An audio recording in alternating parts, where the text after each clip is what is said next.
Maximisation using big M method. Big M method के ज़रिए से हम लीनियर प्रोग्रामिंग प्रॉब्लम को मैक्सिमाइज करेंगे। तो बिग एम मेथड हम कब यूज़ करते हैं? जब प्रॉब्लम्स मिक्स्ड कंस्ट्रेंट्स पे मुश्तमिल हो। इसको समझने के लिए एक लीनियर प्रोग्रामिंग प्रॉब्लम ले लेते हैं कि मिक्स कंस्ट्रेंट से क्या मुराद है। फॉर एग्जांपल, ये हमारे पास एक मैक्सिमाइजेशन का प्रॉब्लम है जिसमें हमने प्रॉफिट को मैक्सिमाइज करना है subject to the given constraints. अगर हम यहाँ पे देखें तो ये एक constraint less than equal to वाली है और दूसरी कंस्ट्रेंट है ग्रेटर देन इक्वल टू। इसको कहेंगे मिक्स कंस्ट्रेंट, क्योंकि इसमें लेस देन भी है और ग्रेटर देन भी है और समटाइम्स सिर्फ इक्वलिटी भी होते हैं। तो ऐसी सिचुएशन में बिग एम मेथड को हम यूज़ कर सकते हैं। अब इसके लिए हमें बिग एम मेथड क्यों यूज़ करना पड़ता है? हम नॉर्मल जो सिंप्लेक्स टेबलो वाला मेथड है उससे क्यों नहीं कर सकते? इसको देखने के लिए हम इसको सिंप्लेक्स मेथड से करके देखते हैं। तो इसमें क्या होगा, x प्लस वाई को हम लिखेंगे x plus y plus s1 is equal to 10। हम क्या कर रहे हैं, स्लैक वेरिएबल ऐड कर रहे हैं ताकि ये इक्वलिटी में कन्वर्ट हो जाए। इसी तरह ये आ जाएगा माइनस एक्स प्लस वाई। अब क्योंकि ये ग्रेटर देन इक्वल टू वाली इक्वलिटी है, कंस्ट्रेंट है, तो इसका मतलब इसको इक्वलिटी में कन्वर्ट करने के लिए हमें स्लैक वेरिएबल को माइनस करना पड़ेगा।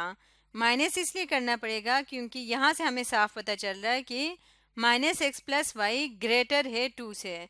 तो इसका मतलब इसमें से कुछ सब्ट्रैक्ट करेंगे तभी वो 2 के इक्वल आएगा। और यहाँ पे हमारे पास अब वेरिएबल्स हैं एक्स वाई और s1 s2 greater than equal to 0, क्योंकि जो मैक्सिमाइजेशन प्रॉब्लम है और मिनिमाइजेशन प्रॉब्लम में भी सारे वेरिएबल्स को ग्रेटर देन इक्वल टू 0 होना चाहिए। तो इसका मतलब इनमें से कोई भी वेरिएबल नेगेटिव नहीं हो सकता। यहाँ पे आपने एक और चीज़ भी याद रखनी है कि ये हमारा जो हम प्लस करते थे इसको हम स्लैक वेरिएबल कहते थे।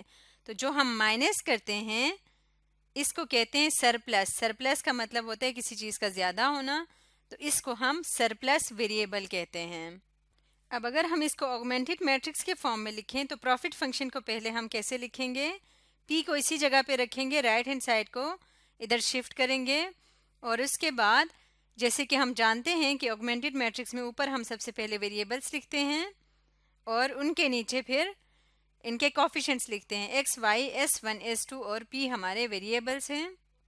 अब फर्स्ट रो में फर्स्ट इक्वेशन के कोफिशिएंट्स आएंगे, इसी तरह सेकेंड रो में सेकेंड इक्वेशन के कोफिशिएंट्स और थर्ड रो में ये जो प्रॉफिट फंक्शन है इसके कोफिशिएंट्स आ जाएंगे। अब इसके बाद हम जानते हैं कि जो हमारा इनिशियल टेबलो होता है या ऑगमेंटेड मैट्रिक्स होता है उसमें ये हमारे बेसिक वेरिएबल्स बन जाते हैं। बेसिक वेरिएबल्स कौन से वेरिएबल्स होते हैं? जिनके कॉलम में अगर आप देखें तो 1 हो और 1 के ऊपर नीचे बाकी सारा 0 हो।